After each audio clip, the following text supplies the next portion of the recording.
শেখ হাসিনা এবং তার দোসরদের বিরুদ্ধে একের পর এক মামলার পাহাড় জমতে শুরু করেছে। তার মধ্যে উল্লেখযোগ্য একটি ঘটনা শাপলা চত্বরে গণহত্যা, এবং সেই গণহত্যার অভিযোগ এনে মামলার আবেদন করা হয়েছে, যেখানে শেখ হাসিনা সহ 34 জনের বিরুদ্ধে মামলা দায়েরের কথা বলা হয়েছে।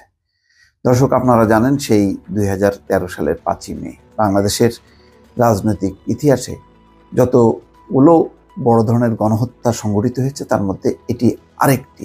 প্রথম কথা হলো যে সবচেয়ে বড় গণহত্যার ঘটনা সাম্প্রতিক সময় ঘটেছে, যেটি গত জুলাই থেকে, অর্থাৎ 16ই বা 15ই জুলাই থেকে শুরু করে 5ই আগস্ট পর্যন্ত সংঘটিত হয়েছে। তার মধ্যে এক দিনেই 3 থেকে 400 মারা গেছে, এবং তার মধ্যে সিংহভাগই হচ্ছে শিক্ষার্থী, এবং তার প্রেক্ষিতেই একটি গণঅভ্যুত্থান এবং গণঅভ্যুত্থানে শেখ হাসিনার পতন। কিন্তু এই গণহত্যার একটি প্রথম যেটি সূচনা হয়েছিল 2013 সালের 5ই মে। সেদিন সবাই জানেন যে পুলিশের তৎকালীন আইজিপি বা কমিশনার ছিলেন বেনজির আহমেদ। তার নেতৃত্বে এই গণহত্যা সংঘটিত হয়। তিনি নেতৃত্ব দিয়েছিলেন এবং এই নেতৃত্ব দেওয়ার কারণে বেনজির আহমেদ নানাভাবে পুরস্কৃত হয়েছে। সেই ঘটনার ব্যাপারে একটি মামলার আবেদন করা হয়েছে। খবরে বলা হচ্ছে, সাবেক প্রধানমন্ত্রী শেখ হাসিনা সহ 34 জনের বিরুদ্ধে 2013 সালের 5ই মে মতিঝিল শাপলা চত্বরে হেফাজত ইসলামের সমাবেশে নির্বিচারে গুলি চালিয়ে গণহত্যার অভিযোগে মামলার আবেদন করা হয়েছে। এই ঘটনায় আসলে কতজন মারা গেছে তার কোনো ইয়াত্তা নেই। এমনিতেই সবাই, অধিকাংশই ছিল মাদ্রাসা পড়ুয়া, ফলে মাদ্রাসার যারা যে শিক্ষার্থী, সেই শিক্ষার্থী যারা মারা গিয়েছিল সেই হতাহতের সংখ্যা আজ পর্যন্ত প্রকাশিত হয়নি। প্রকৃত সংখ্যা প্রথম দফায় তারা অল্প কিছু 10-12 জন এরকম উল্লেখ করেছিল, কিন্তু পরবর্তীতে দেখা যায় বিভিন্ন সূত্র বলা হচ্ছে প্রচুর হতাহতের ঘটনা ঘটেছে, এবং সেই হতাহতদেরকে তাদের লাশগুলো সরিয়ে নেওয়া হয় এবং এক পর্যায়ে গুম করা হয়। সেই সংখ্যা কত আজও তার পরিবার ভয়ে, এই গত 15 বছরের তারা ভয়ে মুখ খুলেনি, এবং সঠিক সংখ্যাটাও জানতে চাওয়া হয়নি, প্রকাশ হয়নি। এই কারণে কোনো পরিবার দাবি করেনি, এই কারণে যে যাতে তার পুরো পরিবার আবার হয়রানির মুখে না পড়ে। ফলে খুবই সফলভাবে এই গণহত্যাটি চাপা রাখতে সমর্থ হয়েছিল তৎকালীন সরকার।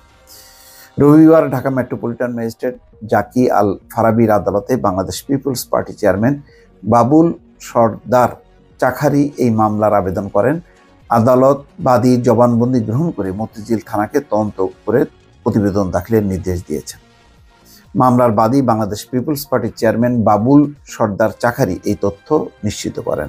মামলার অপর আসামিরা হলেন সাবেক স্বরাষ্ট্রমন্ত্রী আসাদুজ্জামান খান কামাল, সাবেক এমপি রাশেদ খান মেনন, হাসানুল হক ইনু, মাহবুবুল আলম হানিফ, সাবেক পাট ও বস্ত্রমন্ত্রী জাহাঙ্গীর কবির নানক, আবুল কালাম আজাদ, প্রতিরক্ষা মন্ত্রণালয়ের সামরিক উপদেষ্টা তারেক সিদ্দিকী, সাবেক শেখ হাসিনার উপদেষ্টা সালমান এফ রহমান, ঢাকা দক্ষিণ সিটির মেয়র শেখ ফজলে নূর তাপস, এনএসআইয়ের প্রধান জিয়াউল হাসান, পুলিশের সাবেক আইজিপি বেনজির আহমেদ, হাসান মাহবুব খন্দকার, তৎকালীন র্যাব প্রধান একেএম শহীদুল হক সহ মোট 34 জন।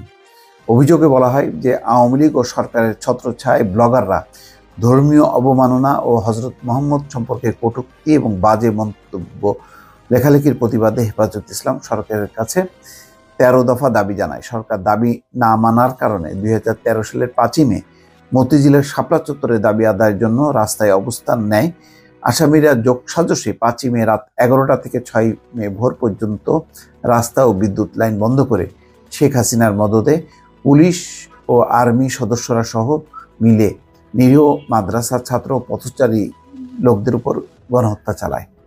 হত্যার পর সরকারি সিটি কর্পোরেশনে গাড়ি এনে লাশগুলো অজ্ঞাত স্থানে গুম করে ফেলা হয়। ওই অভিযানে রাজনীতিক সহ নিরীহ প্রায় 3 থেকে 3,500 মানুষ নির্বিচারে গণহত্যার অভিযোগ করেন বাদী। এখন দেখার বিষয় যে এই মামলা খুবই ক্রিটিক্যাল মামলা।